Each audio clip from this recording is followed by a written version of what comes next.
Boa noite. Tudo bem? Gostei da voz forte desse cantinho, é assim que eu gosto. Boa noite. Sabe por quê? Porque eu fico mais animada aqui, ainda mais com esse calor, né? Então, tem dia que eu reclamo do frio, tem dia que eu reclamo do calor.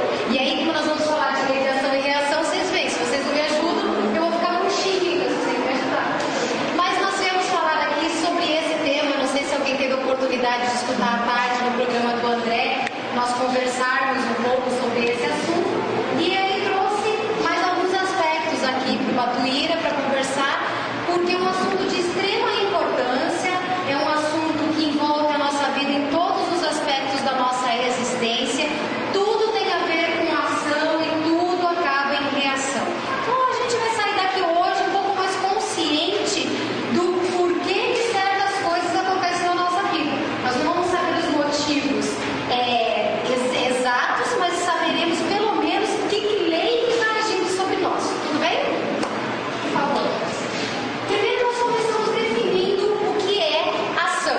Então, ação, para todos os efeitos, é a manifestação de uma força, de uma energia ou de um agente. Eu costumo dizer que a ação é a atitude, o movimento ou a falta de atitude, falta de movimento que vai acabar provocando uma reação, que é resposta a essa manifestação de força, de energia ou de um agente qualquer. Então, tudo que nós fazemos mexe, movimenta, acaba numa reação. E tudo que nós não fazemos, de alguma forma, também acaba numa reação, porque a omissão é deixar de fazer pretendendo que o resultado também aconteça. Mesmo nas nossas leis, existe a questão do não fazer. Então, tem a lei que é do obrigar a fazer e a de obrigar a não fazer. Então, também se considera como ação e, obviamente, vai acarretar uma reação. Em termos espirituais, que nos interessa aqui dentro da casa espírita, reação é a consequência que a ação humana acarreta ao ser defrontada com a lei natural. Lei natural são aquelas leis, são várias leis, que Deus criou para reger a natureza. E nós estamos integrados dentro da natureza. Então, tudo aquilo que nós mexemos com a lei natural acaba numa reação que vai ser a consequência que irá nos envolver nesse círculo de ação e reação que nós nos envolvemos. Ou seja, se nós movimentarmos numa direção, vamos mexer a lei natural naquela direção e em contrapartida virá a reação. Tudo bem até aqui? Dá para entender? Se a gente fosse dar exemplos práticos, nós poderíamos dizer o seguinte: se eu der um tapa, provavelmente levarei outro. Se eu fizer um carinho, provavelmente ganharei outro carinho. Por que eu digo provavelmente? Parentes, porque tem gente que não revida e tem gente que não devolve também o carinho. Mas isso é outra coisa, só para a gente entender a figura da ação e da reação, que é muito importante. Deus estabeleceu leis. Essas leis, elas vão abraçar, englobar todas as ações humanas. Não tem nenhuma ação humana que fique fora das leis de Deus. O Livro dos Espíritos, inclusive, menciona que quando Kardec pergunta assim aos espíritos se Deus se preocupa com aquelas coisinhas mais mínimas, pequenas, que nem nós damos valor, se Deus se preocupa tanto assim com a gente, a ponto de ficar prestando atenção nesse tipo de detalhe, os espíritos dizem que nada passa fora da atenção de Deus. Então, tudo, qualquer pensamento, qualquer intenção, qualquer ação ou qualquer omissão, tudo vai acabar sendo abrangido pelas leis naturais e pela lei de ação e reação. Cabe dizer, num parênteses pequeno, que se nós olharmos o Livro dos Espíritos, existe lá várias leis. São as leis morais que estão descritas no Livro dos Espíritos. Vocês não vão encontrar uma lei como está lá, lei de progresso, lei de igualdade, lei de justiça, amor e caridade, lei de conservação e outras leis explicando que a lei natural. Não vai encontrar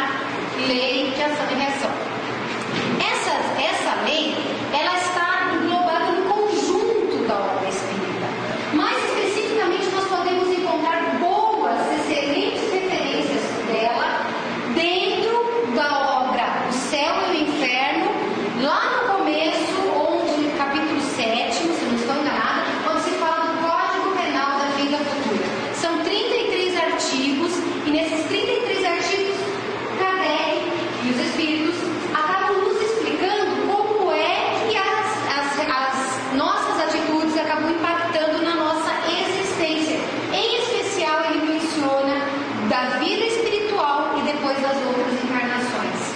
Então lá vocês poderão, por exemplo, verificar que ele coloca muitas situações sobre as ações repercutirem na nossa existência da forma X ou Y, da forma boa ou ruim, e como nós somos o planeta de expiação, quase sempre ele vai mencionar as más atitudes, como elas vão repercutir na nossa existência.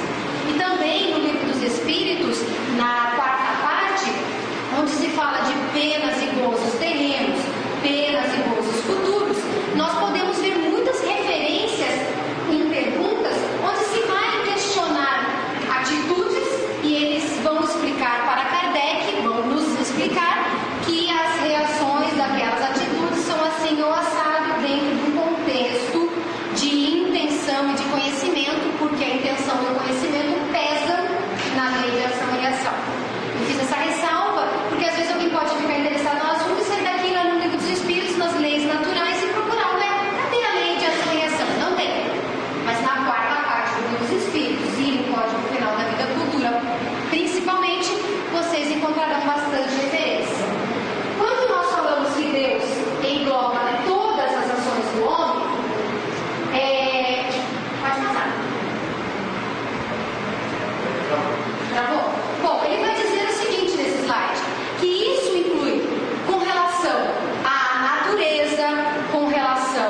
conforme nós nos desenvolvemos, aumenta a nossa capacidade de escolha e de decisão.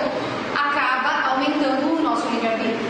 Ora, conforme aumenta o livre-arbítrio, aumenta também a responsabilidade sobre os nossos atos. Aumenta o que nós temos que assumir como nosso cuidado, nossa responsabilidade. Então, o que nós não sabíamos decidir quando éramos crianças, hoje nós decidimos. Só que ao decidir o que faremos na nossa vida, na nossa existência, quais as escolhas nós estamos tomando para essa existência, nós também arcamos com as consequências. Isso é muito importante dentro da lei de ação e reação, porque significa dizer o seguinte: quando nós provocamos uma ação, a reação que vem por conta da natureza, da lei que nós movimentamos, ela vai nos dar a recíproca proporcional inversa, que é a reação.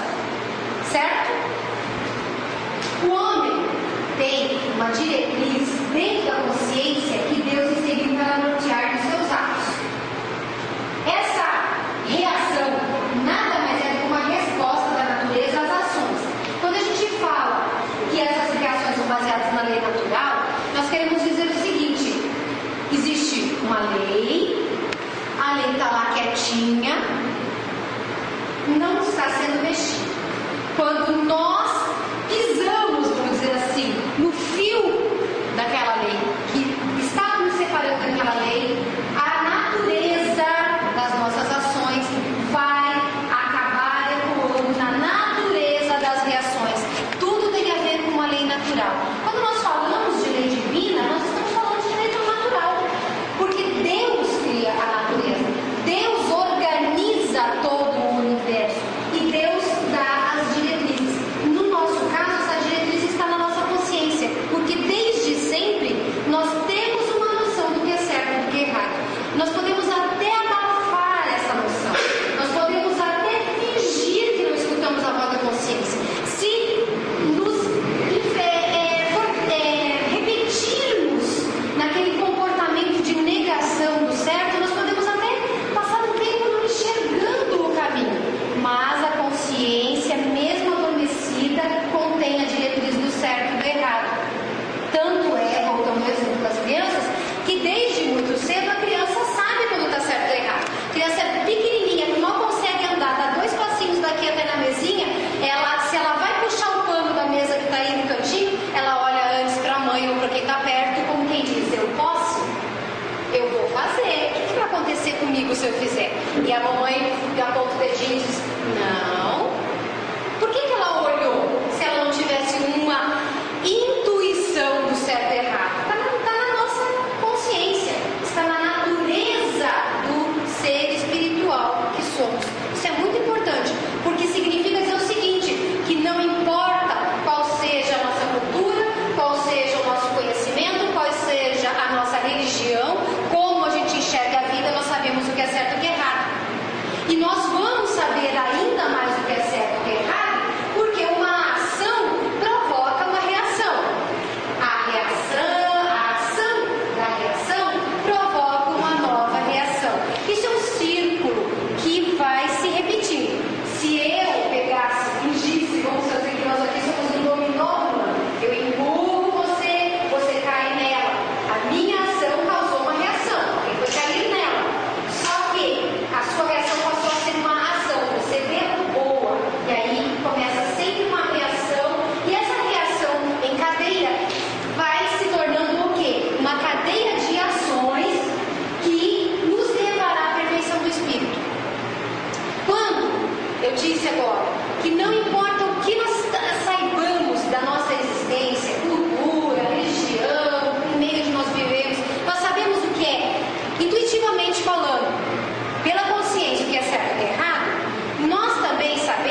disso numa alma, esse despertamento faz com que a pessoa comece a agir diferente. Porque somente vai receber o bem aquele que fez alguma coisa para receber o bem. Porque é uma reação. Quando nós vemos alguém, isso é muito comum nas redes sociais, ou às vezes nos grupos de amigos, de familiares, ele diz assim: eu cumprimentar fulano? Imagina, virou a cara pra mim, eu vou dar o primeiro passo? Só porque outro dia eu passei por ele e não reconheci? Um não cumprimentou porque não tinha percebido. O outro achou que era má educação, virou a cara. Esse aqui se sente ofendido porque não fez nada, pelo menos não foi de propósito, e aí vira a cara pra aquele, fica aquele ciclo vicioso. Quando um diz assim: puxa, mas que bobeira, né? Ele não sabe que eu não cumprimentei porque eu não reconheci, porque eu não vi, porque eu estava preocupado com outra coisa, com a minha mente longe, e quando vi já era, já tinha passado. Agora ele virou a cara pra mim, eu vou virar de novo. Peraí, deixa eu agir diferente, eu vou virar e dizer assim: olha, foi sem querer, você me desculpa, eu sei que você me viu, eu só percebi que era você depois, me desculpa. Eu estava com um problema muito sério, estava pensando, pronto, quebrou o ciclo negativo. Então, com o processo da ação-reação, entendendo que quando a gente não age diferente, fica num círculo que não modifica, e que se o círculo é ruim, vai fazer todo mundo sofrer, começando por nós. E se nós, nesse mesmo processo de ação e reação, percebermos que quando nós fazemos o mal, recebemos o mal, mas se fizermos o bem, recebemos o bem, então a gente começa a agir coerentemente com a lei natural, que não vai mais fazer nós nos sentirmos pessoas em desarmonia com a lei, portanto sofredoras. É muito difícil, é muita repetição de palavras, eu sei, mas é importante entender esse conceito para que nós entendamos por que às vezes a gente sofre e não sabe por que está sofrendo. Mesmo que seja de outra vida, nós sofremos aonde? Se a gente sofre no orgulho, é porque em outra vida foi no orgulho que a gente pisou na bola. Se nós sofremos nos relacionamentos, foi porque não valorizamos lá atrás, quando alguém nos amava, nos dedicava atenção, era nosso amigo. Então nós temos como analisar, mesmo sem recordar, aquilo que nós vivenciamos e que o que gerou aquilo na nossa vida. Mas continuando, nós já falamos sobre isso, a reação é simplesmente uma resposta. Se a pessoa está praticando o mal, pode esperar felicidade? Se a gente é antipático, grosseiro, se nós não ajudamos ninguém, não somos fraternais, não fazemos caridade, estamos sempre com a cara fechada, dá para receber diferente disso dos outros?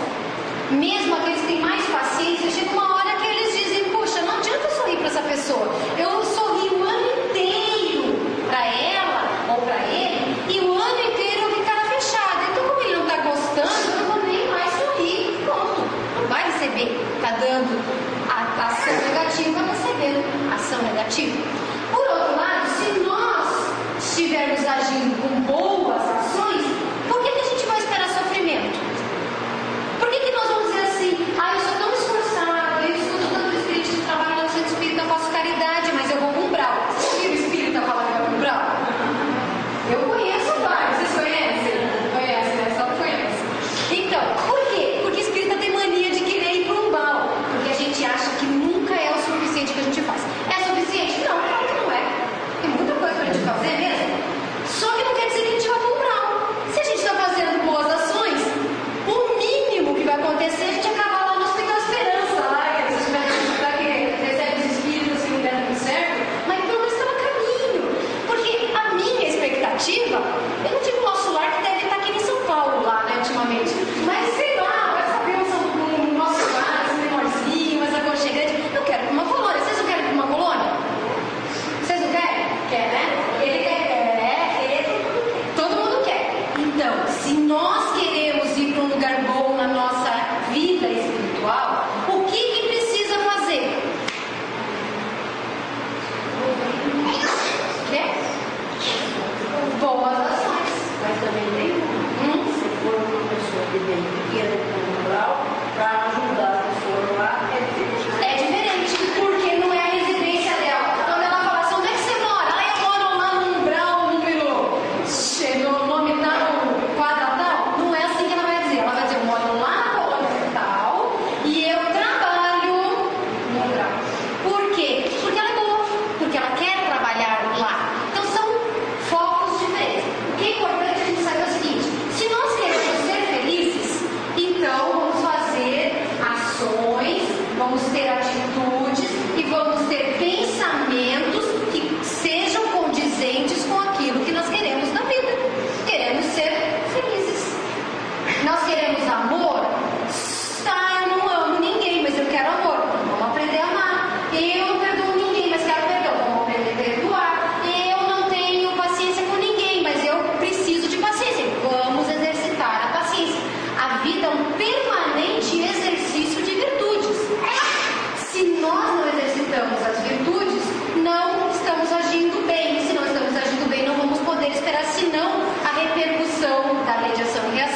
vertigem.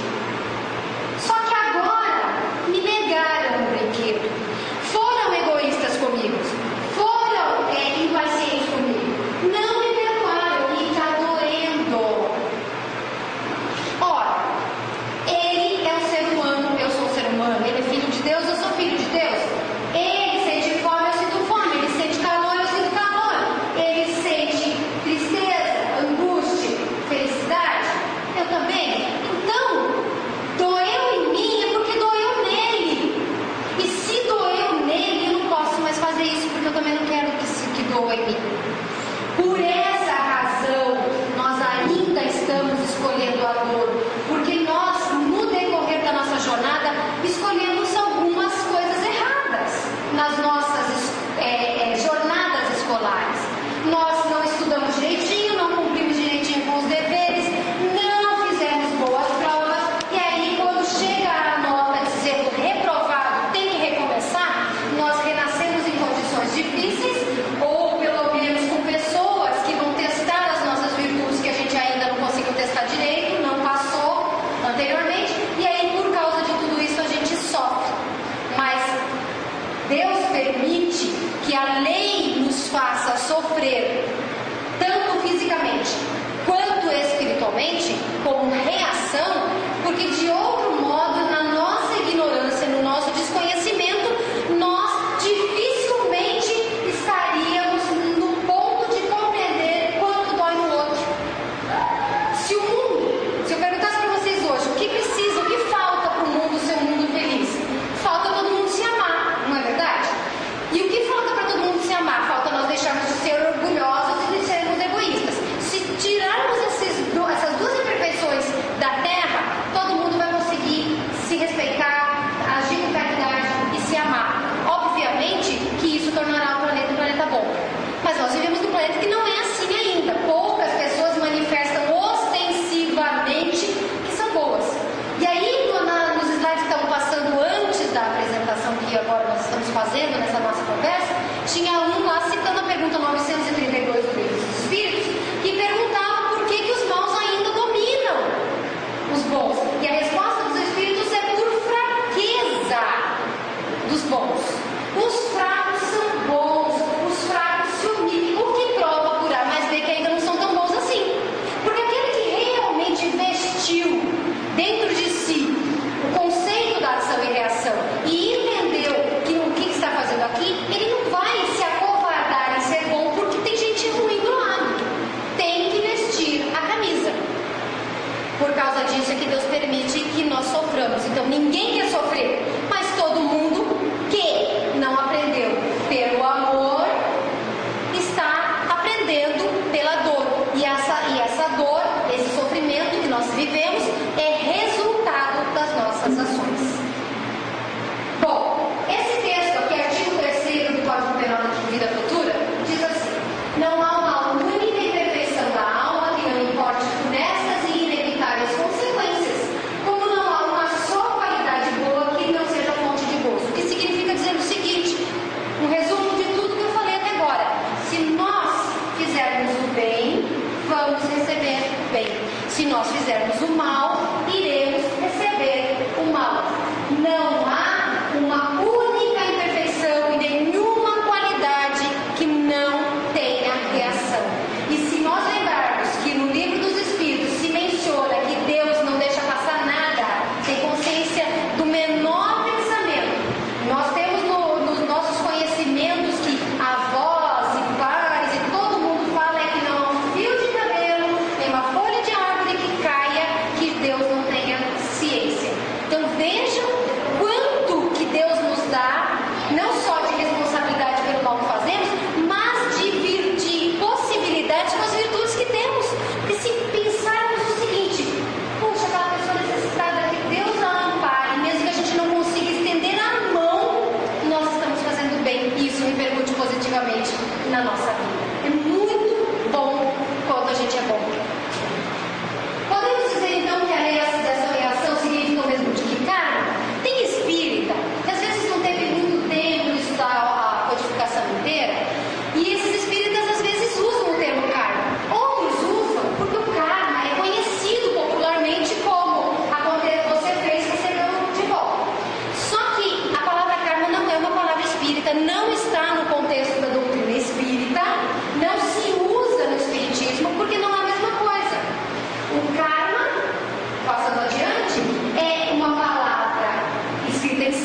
Segundo é expiar. Nós vamos passar pelo sofrimento que é a consequência do que fizemos.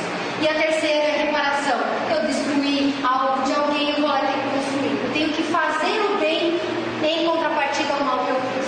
Só para vocês terem uma noção de que é um processo. Não basta só arrepender e não basta só reparar, tem que expiar também. São 3 pilares do processo de renovação. Para encerrar a nossa conversa, alguns de vocês provavelmente já conheçam a história do Saturnino, que fala muito bem, faz um bom fechamento sobre como que funciona a lei de ação e reação dentro das nossas vidas e que é diferente de karma. O Saturnino era um espírita, Hilário Silva diz que é um espírita muito trabalhador, muito dedicado, muito consciente, na casa espírita atuante, todo mundo gostava dele, de tão boa alma, de tão boa pessoa que ele era. E ele trabalhava numa indústria, numa empresa. Chegou nessa empresa um dia, apesar de todas as coisas boas que ele sempre fez desde muito jovem, de todo o bem que ele fazia para os outros, um dia ele sofre um acidente de trabalho. Nesse acidente de trabalho, ele perde um dedo da mão direita. Perde o dedo. Todo mundo que o conhecia no trabalho disse, mas como? Saturnino, ele é um trabalhador, dedicado, pontual, sempre prestativo, ajuda todo mundo aqui no trabalho. A gente sabe que ele faz um belo trabalho de caridade lá no centro. Bom, todo mundo sabia das virtudes e do esforço de Saturnino e pensou, por que um homem que faz tanto bem perde o dedo num acidente de trabalho? Saturnino, como uma alma consciente que já era dos conhecimentos espíritas, vai trabalhar no centro, perdeu o cachorro e vai lá no centro. Chega lá no mediúnico, o seu mentor se manifesta e diz assim para ele, mais ou menos, Saturnino, na sua última existência, você teve um problema com um escravo. E ao ter esse problema, você agrediu o escravo, enfiando o braço direito dele na moenda de cana. Quando você desencarnou, por muito tempo, você ficou com a imagem na sua mente, se remoendo na sua culpa, com a imagem do caldo da cana, com aquele sangue misturado. Quando você se arrependeu, que é aquelas 3 etapas, primeira parte das 3 etapas, quando você se arrependeu, você pediu para reencarnar, trabalhando e perder o seu braço útil no esforço do trabalho. Você ia perder o braço. Como desde muito cedo você se dedicou ao trabalho no bem, como desde muito cedo você se esforçou, então você somente perdeu o dedo. E aí diz o Espírito, o seu mentor, regozije-se, meu amigo, você está pagando em amor o seu empenho à justiça. Eu não sei vocês, mas essa frase me arrepia dos pés à cabeça.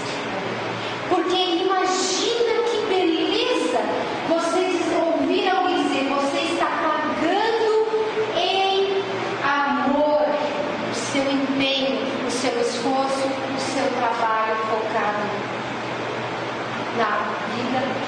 Você está fazendo isso em prol da justiça. Então, o nosso desequilíbrio, o nosso erro, tudo isso vai reagir na nossa vida. Mas se vocês querem ser felizes, começar o processo de felicidade agora, começar o processo de transformação, continuar, porque tem virtudes que a gente já começou a conquistar, tem que começar a trabalhar no amor, tem que começar a agir com amor, porque é o amor que vai dar as reações que nós queremos para a nossa vida e também vão repercutir para a vida do nosso próximo. Então, meus amigos, vamos, baseados nessa referência toda que a gente colocou, Espírito Inferno, o Werner Carne,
vocês aqui do Batuíra, muito obrigada pela